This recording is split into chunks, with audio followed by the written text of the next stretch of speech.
একসাথে। তো লাঠি দিয়ে ব্যবহার করলে উপকার করলে আপনার যদি কোনো জায়গায় যাচ্ছেন, মনে হচ্ছে কিছু কিছু হাঁটতেছে আপনার পিছনে, আপনার মনে হচ্ছে আর কি অনুভূতি, তার লাঠি তো ফোড়ার আগে বিভিন্ন আয়াত ফোড়ে ফুঁদি রাখবেন, লাঠিটা তৈরি করে রাখবেন। তখন ওই তাৎক্ষণিক ওখানে জমিনের উপরে 7টা বাড়ি মারবেন, বিসমিল্লাহ আল্লাহু আকবার, বিসমিল্লাহ আল্লাহু আকবার। আল্লাহ আগে করবেন, আল্লাহ যদি কেউ পিছন থাকে কোনো শয়তান, তো বাড়িগুলো যেন তার ফিটের উপরে পড়ে, সে যেন আগাতে ক্ষতবিক্ষত ফেলা দিতে বাধ্য হয়। এটা করে বিসমিল্লাহ আল্লাহু আকবার করে 7টা বাড়ি দিয়ে এবার হাঁটা শুরু করবেন। ঘরোয়া বাড়িতে আসি যদি দেখেন যে ঘরের ভিতরেও সমস্যা আছে, তাহলে ঘরের ভিতরে 7টা বাড়ি মারবেন ওই আয়াত পড়ে নিয়ত করে। তারপরে লাঠি দিয়ে মানুষের রোগ, ওই যদি লাঠি পড়া থাকে বিভিন্ন আয়াত আছে, এটা পড়ে বলতেছি, ওই লাঠি দিয়ে দুইটা মাথার মধ্যে একটা বাড়ি মারবেন হাল ছোটো করে আস্তে আস্তে, তেমন তার মাথা ব্যথা ভালো হয়ে গেছে। এটা দ্বারা এর পরে যদি দেখুন পাগলা কুকুরও সামনে পড়তে পারে, লাঠি দেখলে হে আমরা দে এমনি ফালাইব, সাপও আমরা দেখলে ফালাইব, বাঘও ফালাইব, যেটা হোক লাঠি দিয়া অনেক উপকার। জিন পরিও ফালাইব, লাঠি দেখলে বলবো লাঠিতে বাড়ি মিললে তো আমি ব্যথা পাবো, মাটির মধ্যে বাড়ি মারলে। হ্যাঁ, বিসমিল্লাহ আল্লাহু আকবার মাটির মধ্যে বাড়ি দিলে সে আমেল, সে তো আয়াত জানে, আল্লাহর কালাম জানে। এই জন্য জিনও পালাবে, কুকুর, প্রাণী, যে কোনো প্রাণী ভয় পাবে। অর্থাৎ সর্বাধিক উপকার আছে লাঠি দিয়ে, বিশাল উপকার। আরও অনেক হাজার উপকার আছে, এগুলো এই ভিডিওতে বলে শেষ করা যাবে না। আচ্ছা, আপনারা কী করবেন, আগে লাঠিটারে মানে স্টিলের হইলে উপকার কম হবে না কেন হবে, কিন্তু যে কোনো গাছের বেতের লাঠি বা গাছের লাঠি হলে সবচেয়ে ভালো হয়।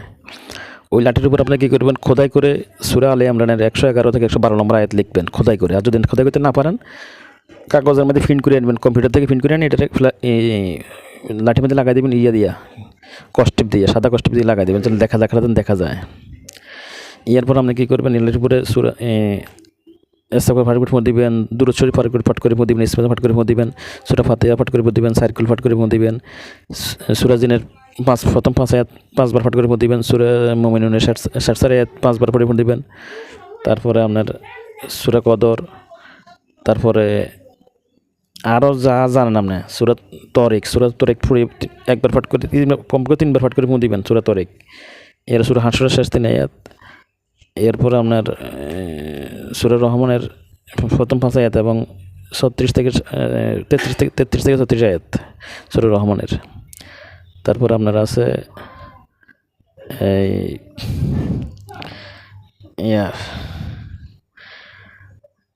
সূরা বাকারার আপনার 148 নম্বর আয়াত এবং 165 নম্বর আয়াত। তারপর আপনারা আরও আছে সেল কাপ নাদিয়ালি, 3 বার নাদিয়ালি 3 বার ফাট করে দিবেন। ফাইলে মালিকান ফাট করে দিবেন। এর আরও অনেক আয়াত আছে, এগুলো সব যা জানেন আপনি সবগুলো ফাট করে ফুঁয়াইবেন। প্রতি সপ্তাহে একবার ফাট করে দিবেন লাঠির উপরে। লাঠিটা শোয়াই রাখবেন না, সবসময় খাড়া করে রাখবেন। হিতানে যখন শুইবেন, হিতানের উপরে খাড়া করে রাখবেন। তো এরা দেখবে ভয়ঙ্কর বাঘ দেখবে না, ভয়ঙ্কর হাত দেখবে কোনো শয়তান আসলে। অর্থাৎ আপনার কোনো শত্রু আপনার ক্ষতি করতে ইনশাল্লাহ পারবে না। আল্লাহর হুকুমে লাঠি আপনাকে হেফাজত করবে। লাঠির গুণাগুণ অনেক, তো কারণ লাঠির গুণাগুণ বাড়বে কী কারণে, ওই যে আপনার আল্লাহ কালাম পাঠ করে দিয়েছেন, এই জন্য গুণাগুণটা বৃদ্ধি পাবে আল্লাহর কুদরতি শক্তির মাধ্যমে। এই জন্য লাঠি ব্যবহার করবেন। হ্যাঁ, লাঠি কোথায় গেছেন, আমরা রাতে কাটাইবেন, মনে করেন রাস্তার একটা জঙ্গলে পড়ে গেছেন, রাত কাটাইতে বিয়ানো, তাহলে লাঠি দিয়ে হেঁচাত দিবেন। হেঁচাত দিলে আপনার ভিতরে কেউ ঢুকতে পারবে না, কোনো শয়তান ঢুকতে পারবে না, কোনো ক্ষতি করতে পারবে না, যা করে বাইরে, কিন্তু ভিতরে ঢুকতে পারবে না। লাঠি দিয়ে হেঁচাত দিবেন।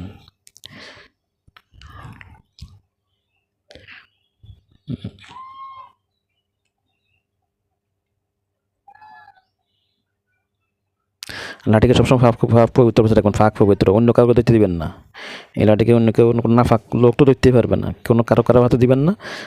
আপনি লাঠি আপনি আনবেন, আর সাথে এটার সোনার উপর পানি দিয়ে করবেন, ধুইবেন।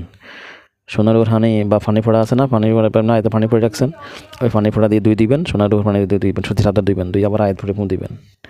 কমপক্ষে মাসে একবার, আর ফাইলে সপ্তাহে একবার, না হলে মাসে একবার। ঘুমানোর সময় হিতানের মধ্যে খাড়া করে দিবেন।